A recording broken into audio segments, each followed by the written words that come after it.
Good evening. Hi. Hi, I'm Liz Hoddle, and I'm the Director of Events at Politics and Prose, and I'm so thrilled to be welcoming all of you here tonight, and of course, Karl Ove Knausgaard, to St. Paul's for his newest book, Autumn. We're so grateful to St. Paul's Church for welcoming us into this beautiful building. I don't know if you've looked up, but please do. It's actually was the first English-speaking Lutheran church in all of Washington, D.C. Karl Ove Knausgaard, there's a whole mystique about him. It's a thing, right? So many magazine articles about who he is, the cigarettes he smokes, his hair.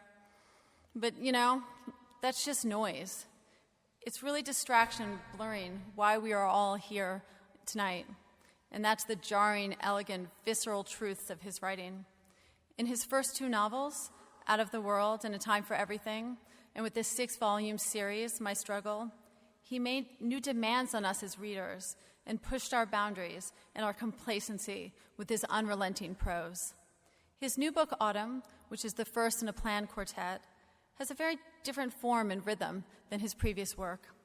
It's a tender series of letters to his unborn daughter, in which he finds the wonder and the terror in the simplest everyday items and experiences, from plastic bags to lice. There are many loving reviews I could quote from, but all I can say is that after reading it, I looked at my own world differently. It helped me be present in moments that I was unconscious in before. Last week, I sat in my son's classroom during back-to-school night, and I saw the beauty, the specificity of my son's grubby school desk, his bitten-down pencils and erasers. I don't think there's any deeper testament that you can make to an author's work. Karl will be in conversation tonight with Sandra Beasley, a writer with whom he shares many obsessions: the natural world, the limitations of language, the crucial importance of awareness and immersion in the small movements of everyday life. Sandra is the author of 3 poetry collections: Count the Waves, I Was the Jukebox, and Theories of Falling. And she's a necessary force in the D.C. literary landscape through her teaching and her programming at the Arts Club of Washington. Please help me welcome Sandra Beasley and Karl Ove Knausgaard.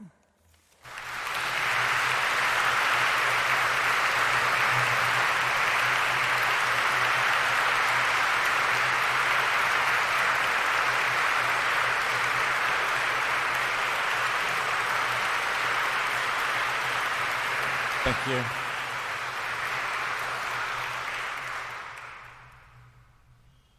So I will read from the opening of the book, a section called Letter to an Unborn Daughter. 28th of August. Now, as I write this, you know nothing about anything, about what awaits you, the kind of world you will be born into. And I know nothing about you. I have seen an ultrasound image and have laid my hand on the belly in which you are lying. That's all. 6 months remain until you will be born, and anything at all can happen during that time. But I believe that life is strong and indomitable. I think you will be fine, and that you will be born sound and healthy and strong. See the light of day, the expression goes. It was night outside when your eldest sister, Vanya, was born, the darkness filled with swirling snow. Just before she came out, one of the midwives tugged at me. You catch, she said, and so I did. A tiny child slipped out into my hands, slippery as a seal. I was so happy I cried. When Heidi was born 1.5 years later, it was autumn and overcast, cold and damp as October can be. She came out during the morning. Labor was rapid. And when her head had emerged, but not yet the rest of her body, she made a little sound with her lips. It was such a joyous moment. John, as your big brother is called, came out in a cascade of water and blood. The room had no windows. It felt like we were inside a bunker. And when I went out afterwards to call his 2 grandparents, I was surprised to see the light outside. and that life flowed on as if nothing in particular had happened. It was August the 15th, 2007. It may have been 5 or 6 o'clock in the afternoon, in Malmö, where we had moved the previous summer. Later that evening, we drove to a patient hotel, and the day after I went to pick up your sisters, who amused themselves greatly by placing a green rubber lizard on top of John's head. They were 3.5 and nearly 2 years old at the time. I took photos. One day I'll show them to you. That's how they saw the light of day. Now they are big. Now they are used to the world. And the strange thing is that they are so unalike. Each of them has a personality entirely their own, and they always did, right from the start. I assume that's how it will be with you too, that you already are the person you will become. 3 siblings, a mother and a father, that's us. That's your family. I mention it first because that is what matters most. Good or bad, warm or cold, strict or indulgent, it doesn't matter. This is the most important thing. These are the relationships through which you will come to view your world, and which will shape your understanding of almost everything, directly or indirectly, both in the form of resistance and of support. Just now, these past few days, we are fine. While the children were at school today, your mother and I went to Limhamn, and at the cafe there in the late summer heat. Today was absolutely marvelous. Sun, blue sky with the faintest hint of autumn in the air, and every color seemed deep but also bright. We discussed what we are going to call you. I had suggested Anne, if you turn out to be a girl. And now Linda said she really liked the name. There is something light and sunny about it, and that is a quality we want to be associated with you. They are asleep now, all 4 of them. I am sitting in my study, which is actually a little house with 2 rooms and a loft, looking out across the lawn towards the house where they are lying. The dark window panes, which would be invisible if not for the street lamps across the road and the light they cast, which fills the kitchen with a faint, ghostly glow. The house is really 3 cottages in a row, converted into one. 2 of them are of red-painted wood. One is of whitewashed brick and plaster. Once upon a time, families who worked on one of the big farms in the area lived here. Between these 2 houses, there is a guest house, which we call the summer house. Within the horseshoe shape the building form, there is the garden, which extends for maybe 30 meters to a white wall. There are 2 plum trees there, an old one of the boughs of which has grown so long and so heavy that it has to be supported on 2 crutches, and a young one I planted last summer, now bearing fruit for the first time, and a pear tree too, also old, much taller than the houses, and 3 apple trees. One of the apple trees was in pretty bad shape. Many of the branches were dead. It seemed stiff and lifeless. But then I pruned it earlier this summer, which I've never done before, and I grew so eager I kept cutting and cutting without stopping to look how it was turning out, until finally, late in the evening, I climbed down and took a few steps back to look at it. Maimed was the word that came to mind. But the branches have grown back, densely covered with leaves, and the tree is loaded with apples.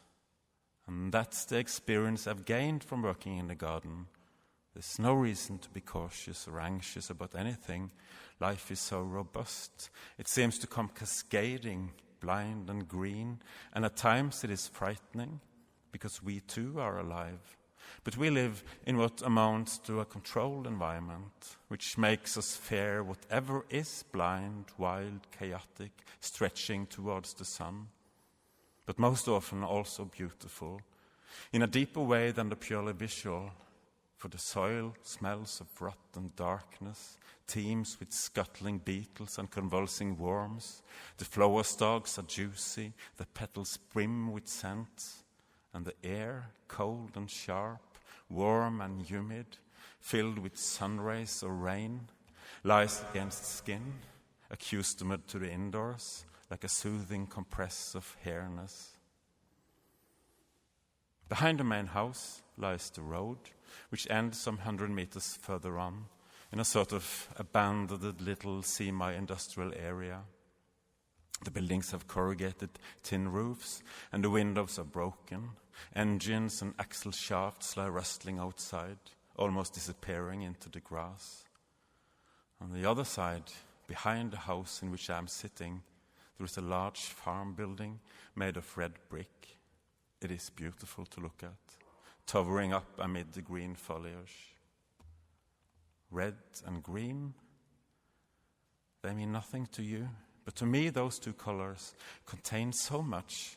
Something within them exerts a powerful pull, and I think this is one of the reasons why I have become a writer, for I feel the pull so strongly, and I know that it's important, but I lack the words to express it, and therefore I don't know what it is. I have tried, and I have capitulated. My capitulation is the books I have published. You can read them someday, and maybe you will understand what I mean. The blood flowing through the veins, the grass growing in the soil, the trees, oh, the trees swaying in the wind. These astounding things, which you will soon encounter and see for yourself, are so easy to lose sight of. And there are almost as many ways of doing that as there are people. That is why I'm writing this book for you. I want to show you the world as it is, all around us, all the time. Only by doing so will I myself be able to glimpse it. What makes life worth living? No child asks itself that question. To children, life is self-evident. Life goes without saying. Whether it is good or bad makes no difference. This is because children don't see the world, don't observe the world, don't contemplate the world, but are so deeply immersed in the world that they don't distinguish between it and their own selves. Not until that happens, until a distance appears between what they are and what the world is, does the question arise, what makes life worth living? Is it the feeling of pressing down the door handle and pushing the door open, feeling it swing inward or outward on its hinges, always easily and willingly, and entering a new room? Yes, the door opens like a wing, and that alone makes life worth living. To someone who has lived for many years, the door is obvious. The house is obvious, the garden is obvious, the sky and the sea are obvious, even the moon suspended in the night sky and shining brightly above the rooftops is obvious. The world expresses its being, but we are not listening, and since we are no longer immersed in it, experiencing it is a part of ourselves. It is as if it escapes us. We open the door, but it doesn't mean anything. It's nothing, just something we do to get from one room to another. I want to show you our world as it is now. The door, the floor, the water tap and the sink, the garden chair close to the wall beneath the kitchen window, the sun, the water, the trees. You will come to see it in your own way. You will experience things for yourself and live a life of your own. So, of course, it is primarily for my own sake that I'm doing this. Showing you the world, little one, makes my life worth living. Thank you.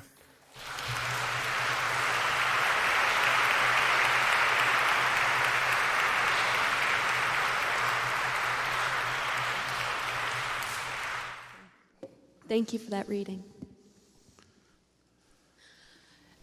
So, as we heard, because this is poised as a letter, the book as a whole invites this issue of the children as audience.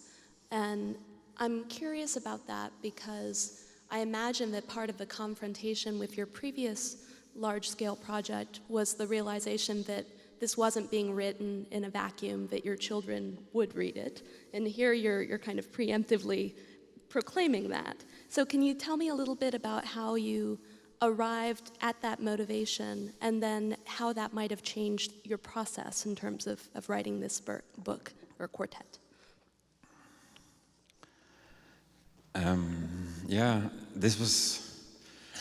This started with that we expected a child, and I wanted to give her something.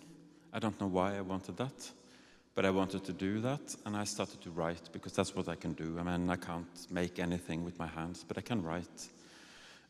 So I just started to tell like a letter to her, and also like a diary. You know, this is your family, this is what we're doing today, and this is your sister and your brother, and this is the world. But I never thought I should publish it. It was a private thing, and my idea was to give it to her when she was 18, you know, as a present. And at the same time, I started a completely different project, writing texts about things and objects, like one word, one page, one object. But at some point, these two projects merged, and then it became a book, because that changed really everything, you know, the way it opened up. And it made sense too, because what I tried to do in those texts was to see,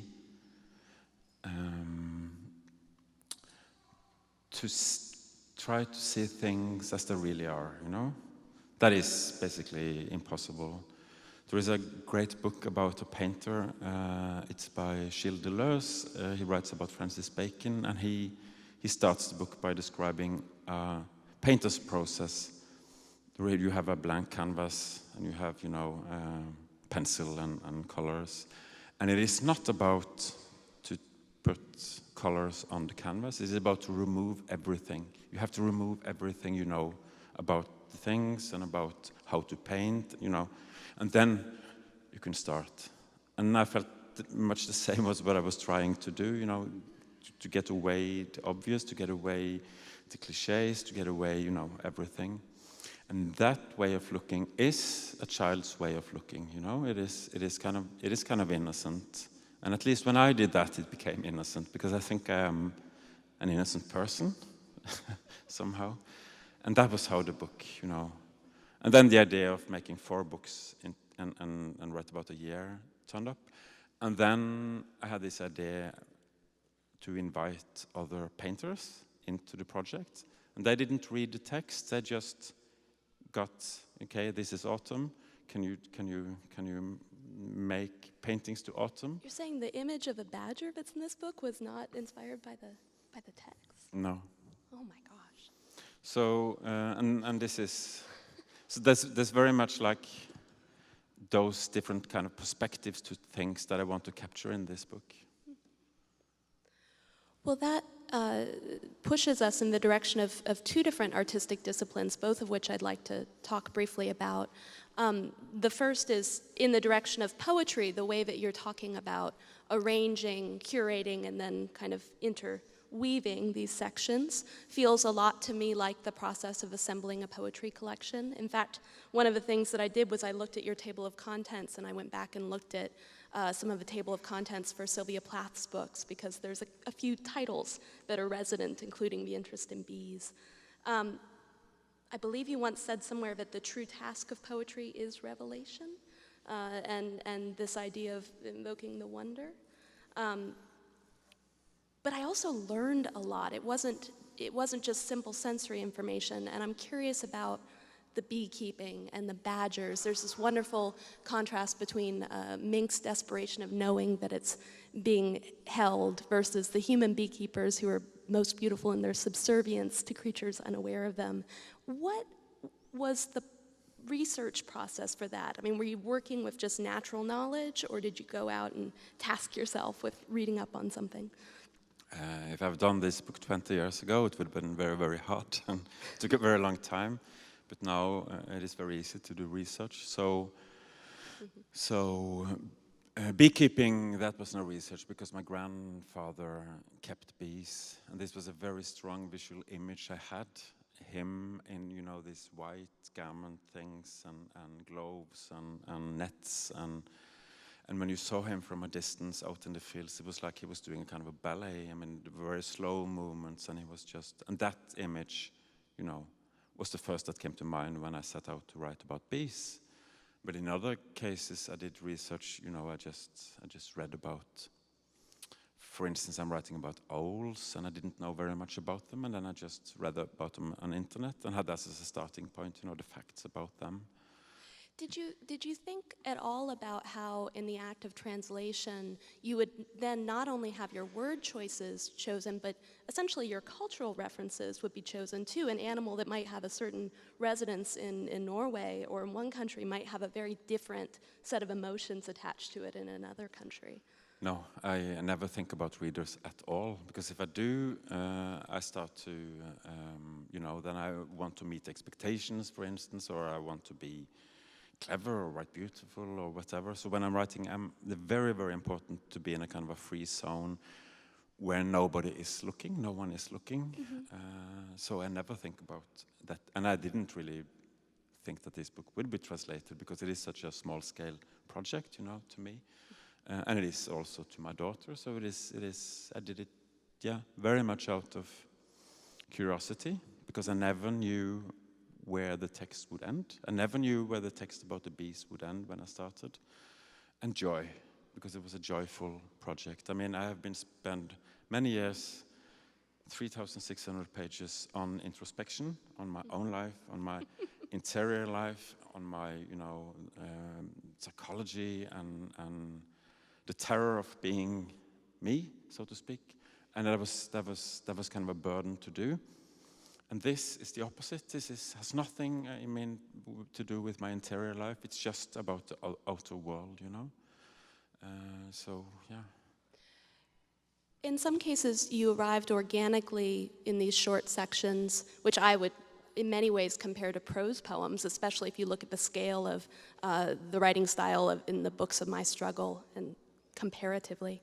But in some cases, you arrived at conclusions that were unexpectedly narrative. I'm thinking of the adder section, which ultimately progresses from seeming like another biological portrait of an animal, but then all of a sudden turns into the story of a boy and a father figure walking in the woods who he opts to kill the snake in this unexpectedly violent moment. Is that an example of where you didn't know that the piece would arrive you? Yeah.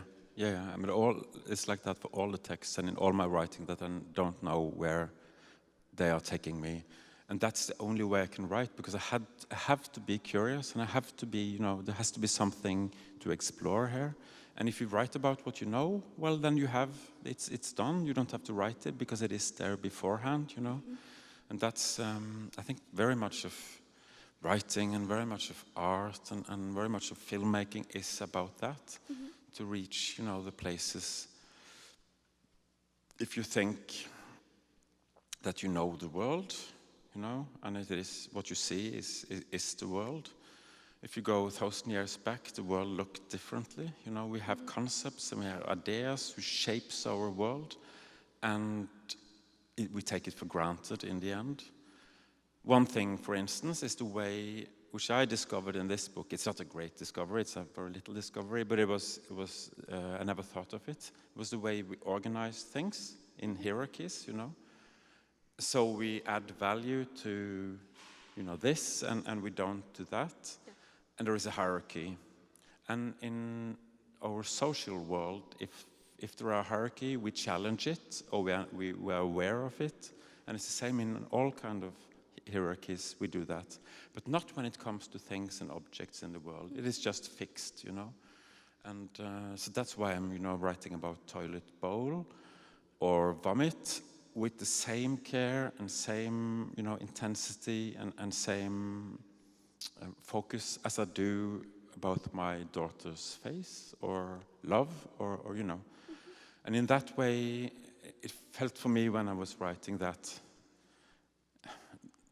I got to a place where it started to be interesting somehow for me as a writer. And then that's what I need. And you're describing two different taxonomies that are present in the book. One, in addition to animals, one is organic bodily sources of what we often think of as shame or embarrassment. So piss, vomit, all the things I dreamed of saying in a church someday, labia, so on and so on. But then you also have these descriptions of a telephone circa 1978, a thermos, chewing gum, right? So this hierarchy. There is the section on bottles. We were talking about organic endings and allowing yourself to be surprised where something goes. I just want to read a couple of the last sentences from that section. This is describing a neighborhood drunkard, right? Or perhaps you'd be willing to read it? Yeah. It's page 112. And it's about 2/3 of the way down. There was only one drunkard in the neighborhood where I grew up, just from there to the end. Okay, what page was it? 112. 112? Yeah. So this starts out as a section on bottles. So where did you want me to read from? From there. Okay, there? Yeah. There was one drunkard in the neighborhood where I grew up. He lived in one of the houses that were there before the housing development appeared. And we knew nothing about him apart from that. Once, when he was pushing his bicycle up the hill with 2 white plastic bags dangling from the handlebars, I ran up to him. Incited by my playmates, in a flash, I lifted the plastic handles aside and peered into one of the bags. "It's full of bears," I shouted and ran away as fast as I could. "He got bear in his bag," the others shouted. "Egge is a drunk," while he climbed heavily onto the bicycle and continued on his way with the handlebars wavering because of the bags. I can still recall the feeling I had as I shouted to the others, for there wasn't any beer in the bags, only bread and milk. The safety that lay in the thought that the truth didn't matter, that about him I could lie since he was nothing but a drunk. I thought it was so interesting that the section arrives at that conclusion, and I'll be honest, I think of it in a sense as a bit of ars poetica about this act that this and all of your books take, of writing about someone and what is known or not known. In some ways, much as the Adder piece landed at the feet of the father, I wondered if in some ways this piece is landing at the feet of a father or a father figure, that danger when someone can be characterized in this one-note way, but then there's room within that for the truth to be lost somehow? Or does it matter? I don't really know. I mean, this is a very boring reply to your question because it is the same as I said. I don't know where I'm going, and it is always, very much about intuition. And the interesting thing is, if you do that, it adds up to something, it makes something, So this is, I have never thought about this scene. It just was what occurred to me when I was writing about bottles. It opened up that in me, and I wrote about it. Yeah. But it is, of course, in my books, it is about layers of truth, and layers of things we say, and things we hide by what we say, and so on. I mean, the whole my struggle existed in that realm. But I wasn't aware that this book touched upon it, but it did. You showed me to me now. There's another wonderful, the letters are returned to at several points in the book, and then of course in winter we move on to letters to a newborn daughter rather than an unborn daughter. But there's this great culmination moment. It's on page 155. I promise I won't always be flipping around, but this way those in the audience can follow along. Letter to an unborn daughter that opens 22 October. This section culminates with the speaker hearing from Linda that you were kicking 4 months remain until the due date. A cot is standing ready in a pram. I picked up both last weekend from some friends in Malmo. You should read it. Okay. Where is it? Where is it from? Right there, just that last section. Last one. See, I'm getting him to read more. I'm tricking him into it. Today, Linda told me you were kicking. And when I laid my hand against her belly, I felt it, the pressure of your little foot. 4 months remain until the due date. A cot is standing ready and a pram. I picked up both last weekend from some friends in Malmö. We threw or gave away all the baby equipment we had for the others. We didn't expect to need it again. Now we're just here waiting. Your sister and brother have seen an ultrasound image of you, and they have drawn pictures for you. They're looking forward to your arrival. So am I. Now, I know you are not an uncomplicated writer, and I know you are not a sentimental writer. So in that moment, that so am I, what is that straightforward joy? Are there other layers to what that realization in that moment is? That's a good question, because this is a series of 4 books. So you have autumn, which is like we have described it, and then you have winter, which is more of the same, and then my daughter is born. Mm-hmm. And then you have spring, which is a novel, and which takes place in a day in our life. Then she is 3 months old. But then there is a kind of a revealing of a backstory, which is very dark. And that dark backstory changed the 2 first books. So you can see there's a lot of points in there. You will not see them if you just read it, but if you read book 3, you could see it. And then it's book 4, which is summer and very happy and full of life, you know. So there is something going on in these books.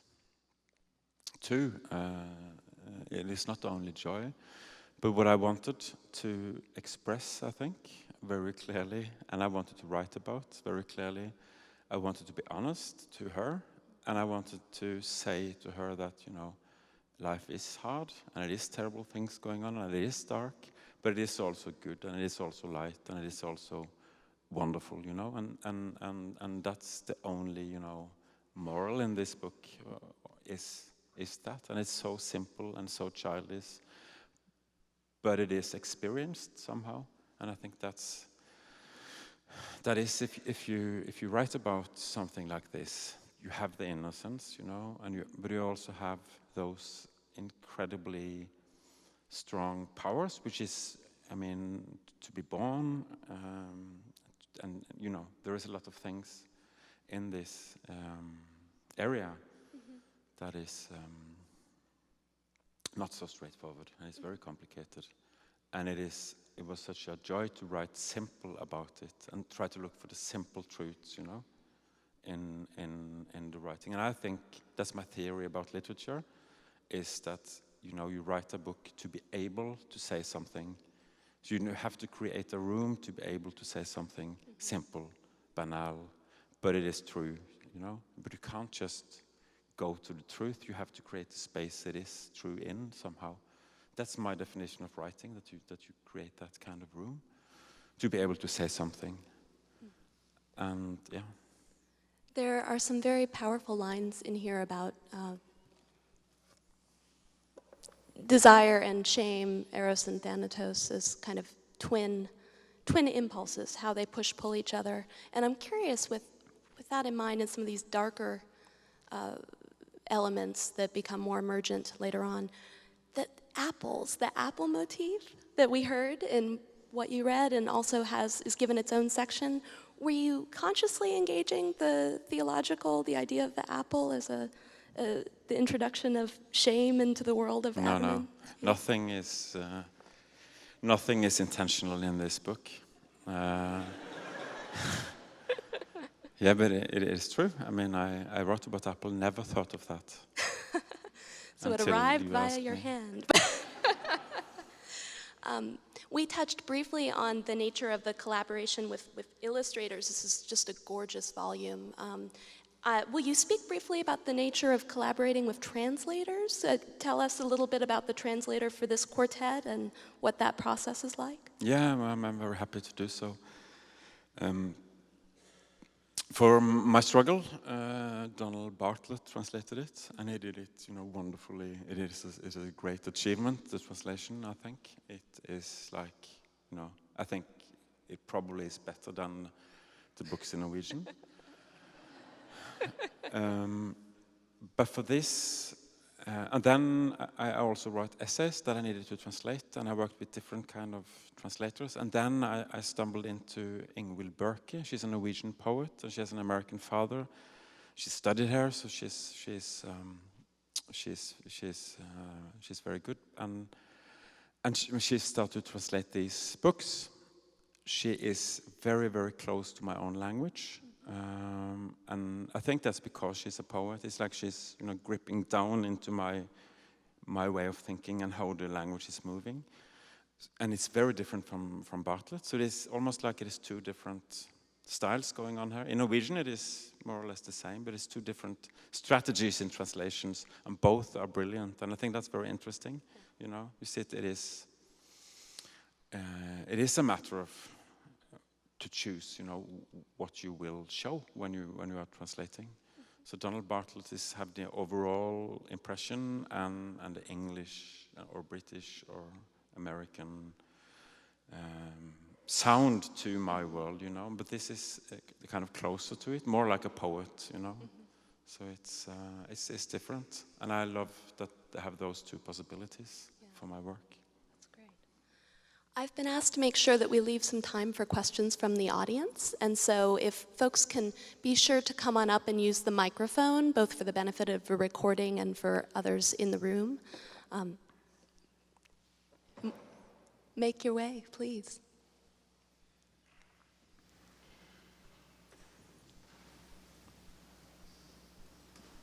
Good evening, Karl Ove. Good evening. We're Nice old to see you friends. again.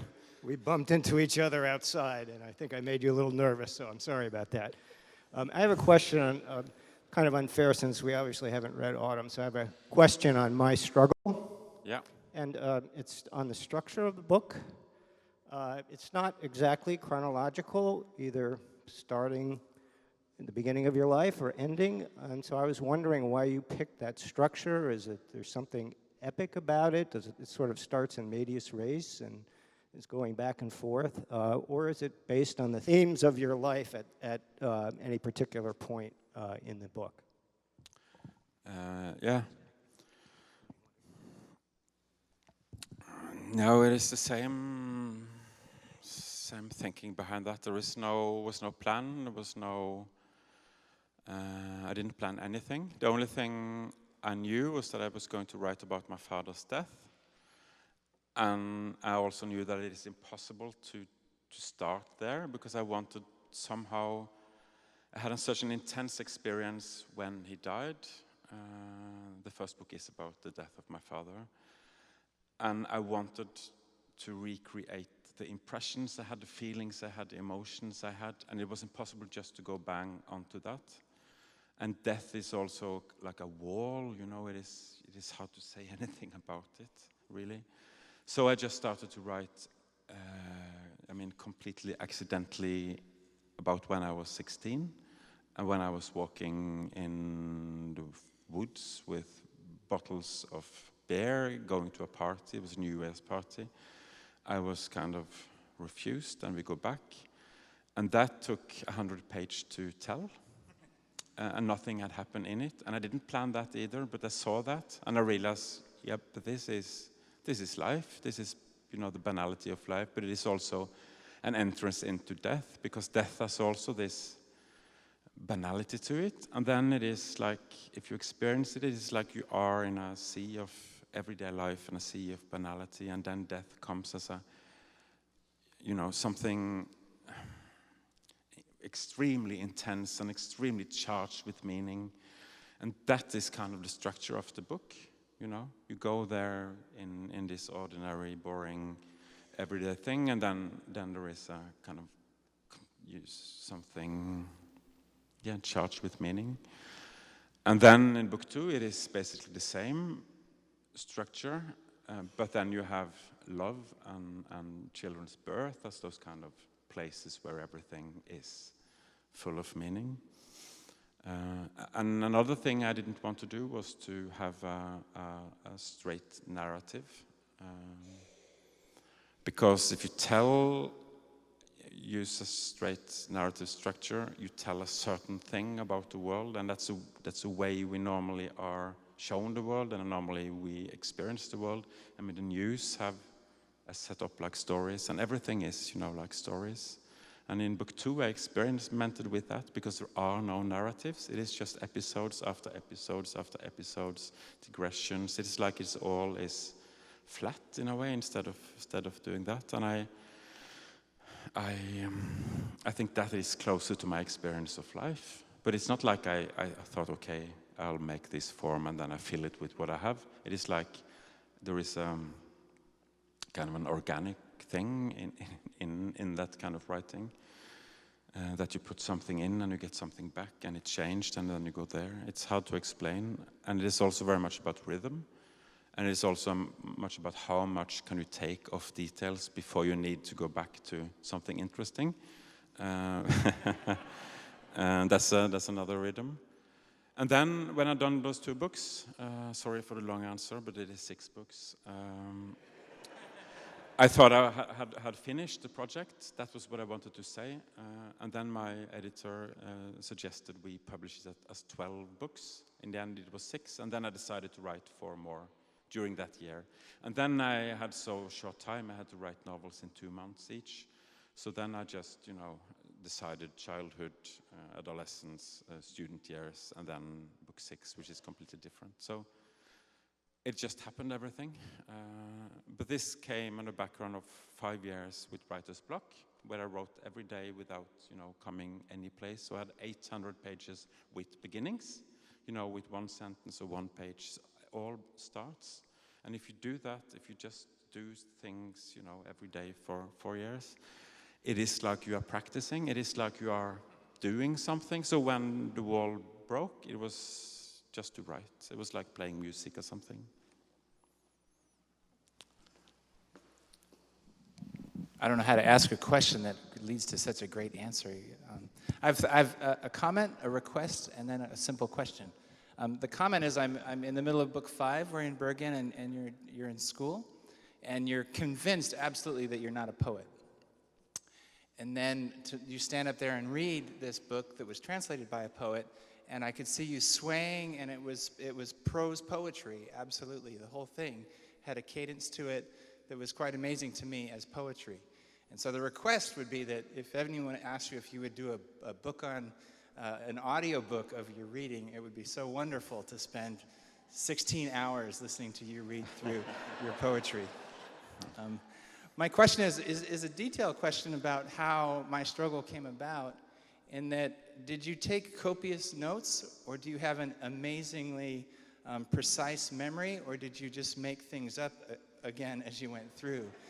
Because the detail of every single day, and people ask me why they should read this book, and I say, well, it's the most amazing thing I've ever read where nothing happens.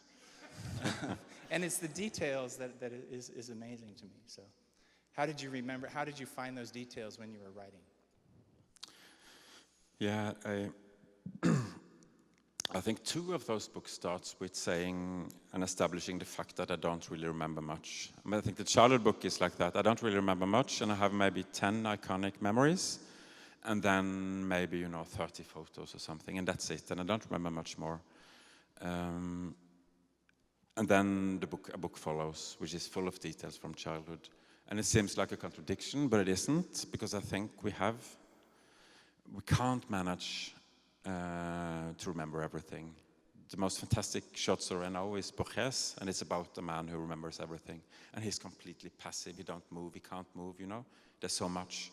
So we have to select, and we have to also to make an identity working functionally. So we have these memories, and that's us, But if you start to write, for instance, about a place you were when you were 10, and things start to come back, really. I mean, exactly that kind of details, you know. You start to remember the landscape you were 5 in, you can remember, you know. But it is not, the book is not like it's actual that I remember this scene with all the details. It's more like I remember the room, and I remember, you know, the world, and then I remember the scenes. So I just merged those two, I think. And in the childhood, it was another trigger to remember was the shock when I realized how physical that world was. You know, it was all about running or falling and hitting yourself, climbing trees. And even shitting was very physical, so there's a lot of that in the book because it kind of connects the body to the world in a way I remembered it was when I was a child. And then it's a completely different world when you're 17, but it still is a big world, just different. And I think I think psychoanalysis is the same way. You start talking about something and memories comes up, but you can never know if those memories are true or fake. That's another discussion. Hi, thanks for spending some time with us tonight. So if I recall correctly, in a previous interview you gave, you spoke about My Struggle 1 and that really beautiful introductory section where you talked about death kind of being around us every day, but also we hide it from ourselves, and then seeing this face in the ocean, and how you felt a particular pressure for this first section to be very strong and very gripping. Yeah. And I was just curious with this new project with the quartet, was there any sort of section in particular that you felt to be challenging, or you felt a sort of a particular burden of expectation from? Yeah, I felt after my struggle, I felt expectations, but I have learned to deal with them, not in my daily life, but in my writing. So my struggle was very much based upon lowering the threshold, lowering the level, just accept everything that was coming and hoping it worked. And I kept that in this book. So I wrote one text each day.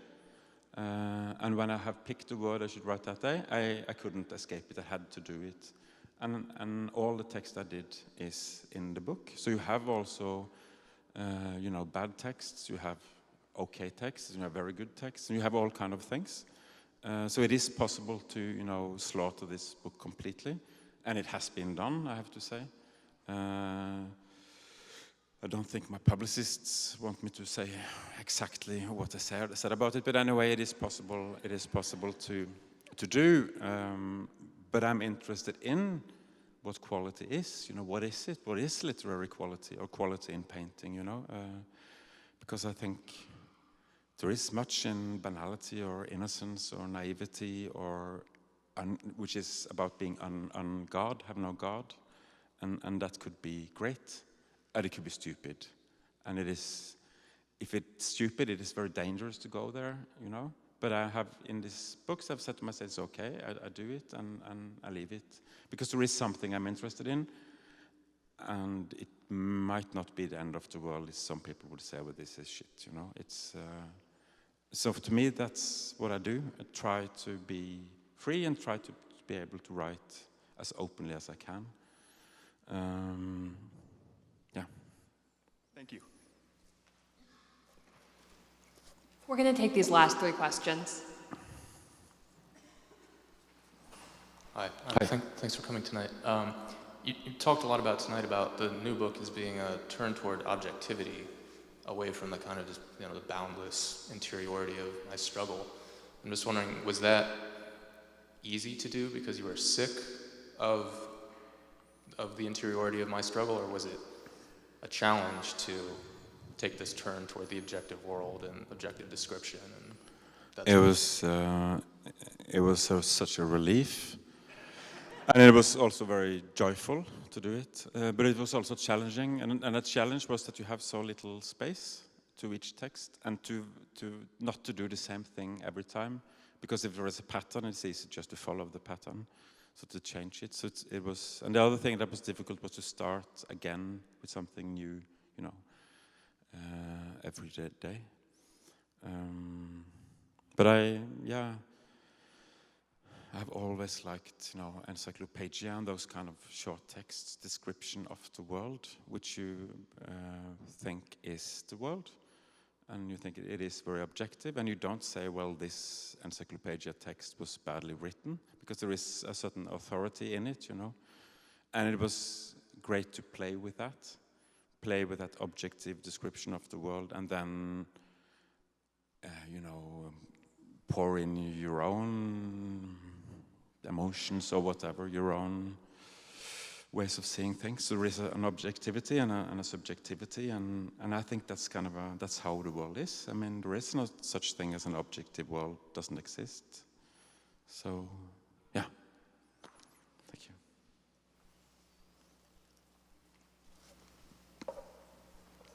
So, hi, thanks for being here.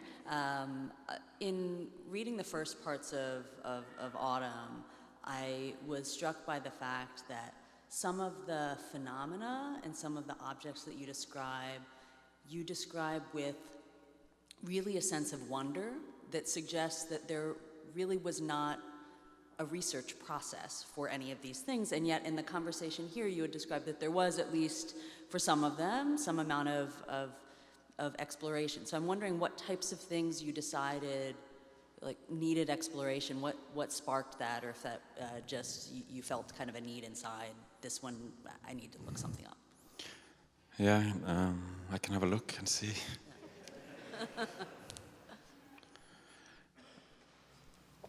It was it was very much like animals, that are animals and birds and things in nature that I did research on, because I wanted some factual things to them. But mostly all of the other stuff was things that were around me and which I knew very well. And then the challenge was to go beyond what you knew and see if there was something, something else there. Right, fantastic. All of your books are peppered with references to paintings and to painters. Is that part of your natural vocabulary, or do you ever have to go double check? I'm just very, very envious to painters, because they have directly access to you, to your heart and to your eyes. But as a writer, you have to go through words and concepts and abstractions. And I just love paintings and visual art, and I do look a lot, And then I had this great challenge in Norway. I got to have an exhibition as a curator of Edvard Munch. He's the national icon, in Norway. And I got the whole museum to my disposal, 1,000 paintings, 20,000 paperworks, and I could, just go in there and do whatever I wanted. So that was 2 years of reading about painting, studying, working with it. So I wrote a book about it, and I had this exhibition. And this also come in these books. I mean, not exactly Edvard Munch, but the attention to paintings and what paintings do. And it's also very mysterious to me why I react so strongly to a painting. Why should you cry when you see an painting of glass of water and an apple? The National Gallery here in DC has an extensive Munch collection, and you can actually go and check out some of the pieces that aren't on display. They'll take you to a room and take away everything but your soft graphite pencils, and you can sit there and be directly with the work. I did that in high school. And now our last question of the evening. Good evening. Thank you for coming. You described in the beginning that when you were writing these, you described yourself as an innocent writer.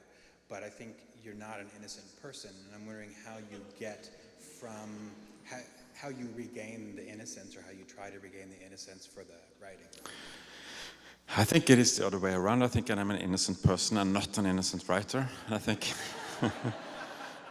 I got that question. Someone said, "What is it with the innocence?" And I couldn't really reply. And then one in the signing line afterwards quoted Graham Greene, who said, "Innocence is a form of madness." And I think that's that's a very good quote. I feel as that is my weakest part as a writer, and what would restrain me from doing something great is that am very innocent and very. No one believes this, but very positive and optimistic, and I it's true.